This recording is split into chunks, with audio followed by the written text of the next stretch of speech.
आपका दिमाग धीरे धीरे बदल रहा है और सबसे डेंजरस बात, आपको इसका एहसास भी नहीं हो रहा।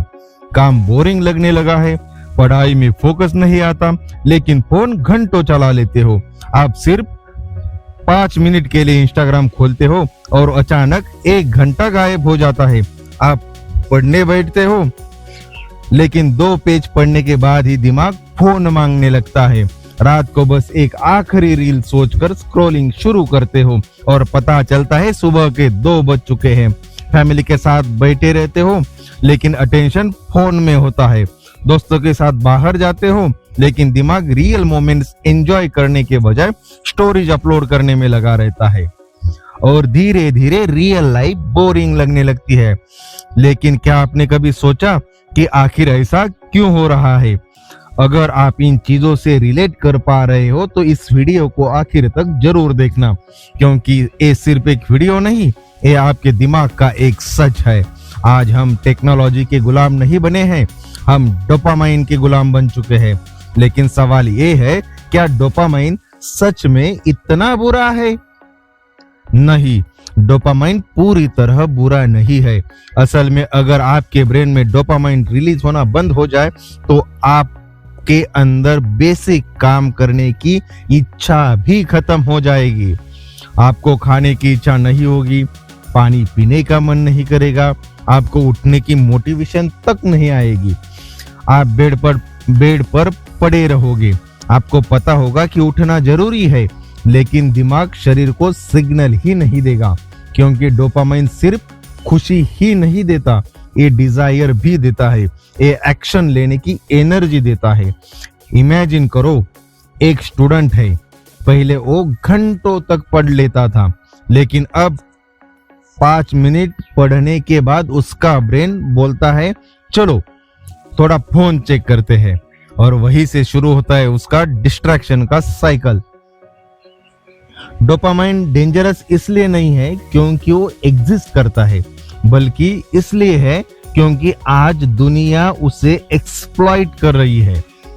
असल में डोपामाइन आपके दिमाग का रिमोट कंट्रोल है।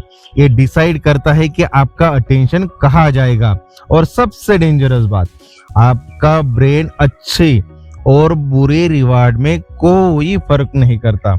अगर पढ़ाई के बाद डोपामाइन रिलीज हुआ तो ब्रेन बोलेगा अच्छा है, दोबारा करो। इसका मतलब है पढ़ाई से अगर आपको खुशी मिली तो आपका ब्रेन बोलेगा कि पढ़ाई दोबारा करो। अगर रील्स देखकर डोपामाइन रिलीज हुआ तो ब्रेन फिर वही करेगा या फिर वही करना चाहेगा। इसका मतलब है आपको उससे खुशी मिलेगी और ब्रेन फिर वही करना चाहेगा। यानी आपका ब्रेन सिर्फ और सिर्फ रिवार्ड देखता है, उसका सोर्स क्या है ये नहीं देखता। इसलिए कोई इंसान जिम का एडिक्ट बनता है तो कोई गेमिंग का, कोई किताबों का एडिक्ट बनता है तो कोई स्क्रॉलिंग का, क्योंकि ब्रेन उसी चीज को रिपीट करवाता है जहां उसे इजी डोपामाइन मिलता है। अब प्रॉब्लम शुरू होती है चीप डोपामाइन से। Instagram reels, junk food, gaming, constant notifications, इनमें मेहनत ऑलमोस्ट 0 होती है, लेकिन स्टिमुलेशन बहुत ज्यादा मिलता है। और जब ब्रेन को बिना मेहनत के रिवार्ड मिलने लगता है तो वो मेहनत वाले कामों के लिए मोटिवेशन देना एकदम बंद कर देता है। आप YouTube शॉर्ट देखते हो, 15 सेकंड में एंटरटेनमेंट मिल जाता है, फिर आप दूसरा शॉर्ट देखते हो, फिर तीसरा। ब्रेन को लगातार इजी रिवार्ड मिलता रहता है। अब कंपेयर करो इसे पढ़ाई से, जहां रिजल्ट महीनों बाद मिलता है, तो brain naturally easy option choose करेगा। धीरे धीरे आपका ब्रेन पीस नहीं, स्टिमुलेशन खोजने लगता है। पहले लोग पार्क में वॉक करने जाते थे और नेचर को एंजॉय करते थे। अब लोग वॉक करते समय भी रील्स देखते हैं। पहले लोग फैमिली के साथ बैठकर बातें करते थे, अब सबके हाथ में फोन होता है। आज इंसान बोर्डम से डरता है, लेकिन सच में बोर्डम एक एनिमी है? नहीं, बोर्डम कोई एनिमी नहीं है। बल्कि बोर्डम वो जगह है जहां आपका दिमाग फाइनली सांस लेता है। जब आप साइलेंस में बैठते हो तभी डीप थॉट्स आते हैं, तभी क्रिएटिविटी आती है। क्या आपने कभी नोटिस किया है कि कई बार आपके बेस्ट आइडिया शॉवर में आते हैं? क्यों? क्योंकि उस समय आपका ब्रेन फाइनली नॉइज फ्री होता है। आज से सिर्फ 10 मिनट बिना फोन के बैठना शुरू करो। कोई म्यूजिक नहीं, कोई स्क्रॉलिंग नहीं। अगर पॉसिबल हो तो पार्क में वॉक करो, पर बिना फोन के। हवा महसूस करो, पक्षियों की आवाज सुनो, पेड़ों को ऑब्जर्व करो। शुरुआत में माइंड थोड़ा सा अनकंफर्टेबल होगा, लेकिन वही डिस्कंफर्ट हीलिंग की शुरुआत होता है। सोशल मीडिया सिर्फ आपका समय नहीं ले रहा, वो आपके ब्रेन को रिप्रोग्राम कर रहा है। आप लगातार दूसरों की फिल्टर लाइफ देखकर अपनी रियल लाइफ उनसे कंपेयर करते हो, क्योंकि कोई लग्जरी दिखा रहा होता है, कोई परफेक्ट बॉडी दिखा रहा होता है, तो कोई अपनी फेक हैप्पीनेस दिखा रहा होता है। और धीरे धीरे आपको अपनी जिंदगी बोरिंग लगने लगती है। आप लोनलीनेस फील करने लगते हो।